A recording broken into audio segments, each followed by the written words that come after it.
Astrology या ज्योतिष एक दैवी विद्या या डिवाइन नॉलेज है जो हमारे ऋषियों ने हमको बताया है।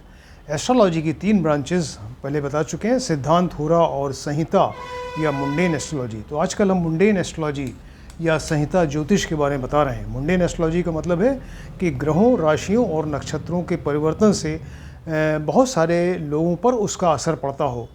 और इसके अलावा मौसम है, और जैसे भूकंप है, और बहुत ज़्यादा बारिश हो या अकाल पड़ जाए तो इन सब चीज़ों से, या फसल नष्ट हो जाए तो इन सब चीज़ों से बहुत सारे लोगों पर उसका असर पड़ेगा।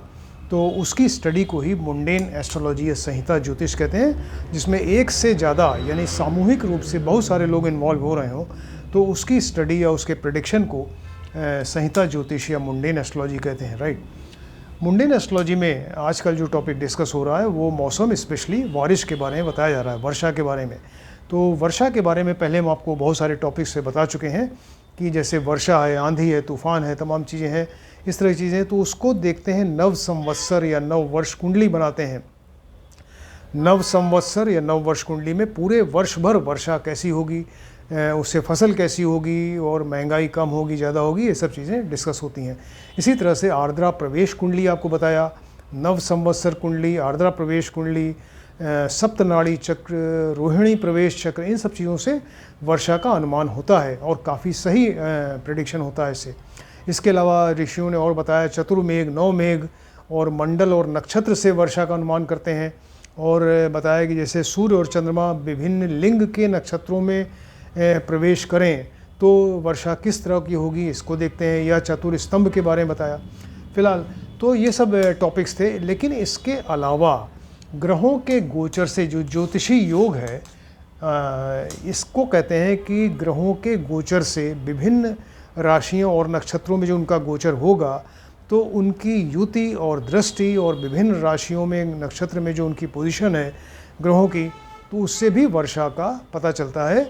उसी को ज्योतिषी योग कहते हैं। तो आज जो टॉपिक है वो है अनावृष्टि। अनावृष्टि का मतलब है कि वर्षा बहुत कम हो। आप देखा होगा कि अक्सर बहुत ज़्यादा किसी साल बहुत ज़्यादा वर्षा होती है, कभी बहुत कम वर्षा होती है, तो उसको अनावृष्टि या कम वर्षा कहते हैं। और इसी के ज्योतिषी योग देखेंगे, यानी ग्रहों के गोचर, ग्रहों का जो गोचर है विभिन्न राशियों में, विभिन्न नक्षत्रों में, और उनकी आपस में ग्रहों की जो युति यानी कंजंक्शन, दृष्टि, एस्पेक्ट से वर्षा का जो अनुमान करते हैं वो है ज्योतिषी योग। तो ऋषियों ने ज्योतिषी योग जो बताए हैं अनावृष्टि या कम वर्षा के, तो एक है जैसे मंद गति ग्रह। मंद गति ग्रह कहते हैं कि जैसे ये शनि है, शनि, गुरु और राहु, इन सब की गति बहुत कम है तो उसको मंद गति ग्रह कहा जाता है। तो मंद गति ग्रह अगर गोचर में तीव्र गति ग्रह से आगे चल रहे हों, तीव्र गति ग्रह पीछे है, मंद गति आगे हो गया, तो वर्षा को कम कर देगा। तीव्र गति ग्रह कहते हैं चंद्रमा, बुध और शुक्र को, ये फास्ट स्पीड है इनकी। तो मंद गति ग्रह शनि, मंगल, शनि, गुरु और राहु जैसे ये हैं, तो तीव्र गति ग्रह से आगे हों। तीव्र गति ग्रह चंद्रमा, बुध और शुक्र है, राइट। इसी तरह से सेकंड नंबर है वक्री ग्रह। कोई ग्रह वक्री हो जाता है, अक्सर रेट्रोग्रेड जिसको कहते हैं, वक्री हो गया।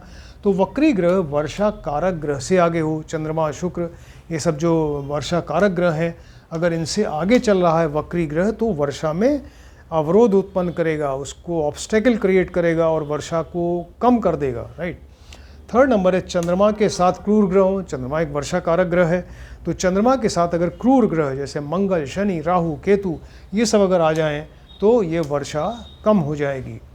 इसके बाद है मंगल प्लस शनि, ये कॉम्बिनेशन अच्छा नहीं होता। मंगल प्लस शनि, गुरु प्लस शुक्र या सूर्य प्लस मंगल एक ही राशि में आ जाएं, या एक ही राशि में आ जाएं, या समसप्तक हो जाएं, यानी आमने सामने हो जाएं। कुंडली में 180 डिग्री का डिफरेंस हो, बिल्कुल आमने सामने बैठ जाएं, तो उस केस में भी वर्षा कम होती है।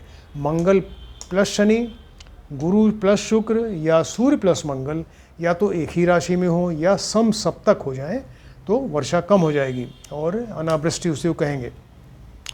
इसके बाद बताया कि ज्येष्ठ और श्रावण मास, ज्येष्ठ मास होता है, श्रावण मास होता है महीना, तो इसमें सूर्य के साथ अगर ये 5 ग्रह आ जाएं, मंगल, शनि, राहु और केतु, मंगल, शनि, राहु, केतु और गुरु, अगर ये 5 ग्रह हों ज्येष्ठ और श्रावण मास में सूर्य के साथ मंगल, शनि, राहु केतु गुरु अगर आ जाएं तो वर्षा बहुत कम हो जाएगी, उसी को अनावृष्टि कहेंगे। सूर्य बुध शुक्र एक ही राशि में हो, एक ही राशि में सूर्य बुध शुक्र आ जाए तब भी वर्षा कम हो जाएगी। मंगल आश्लेषा नक्षत्र में आ जाए तब भी वर्षा कम हो जाएगी। मंगल आश्लेषा नक्षत्र में अगर गोचर करेगा तो ये वर्षा कम हो जाएगी। तो इस तरह से ये बहुत सारे अच्छे अच्छे योग बताए हैं ऋषियों ने।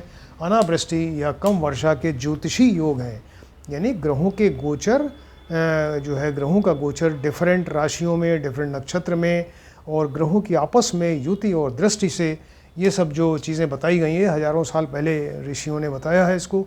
तो आप इसको ध्यान से देखें, स्टडी करिए। किसी ने अगर हमारा चैनल सब्सक्राइब नहीं किया तो काइंडली उसको सब्सक्राइब करें। सारे हमारे वीडियोस आपको दिखेंगे और उसको आप ठीक से स्टडी करते जाएं तो आप भी एस्ट्रोलॉजी आसानी से सीख सकते हैं। Thank you.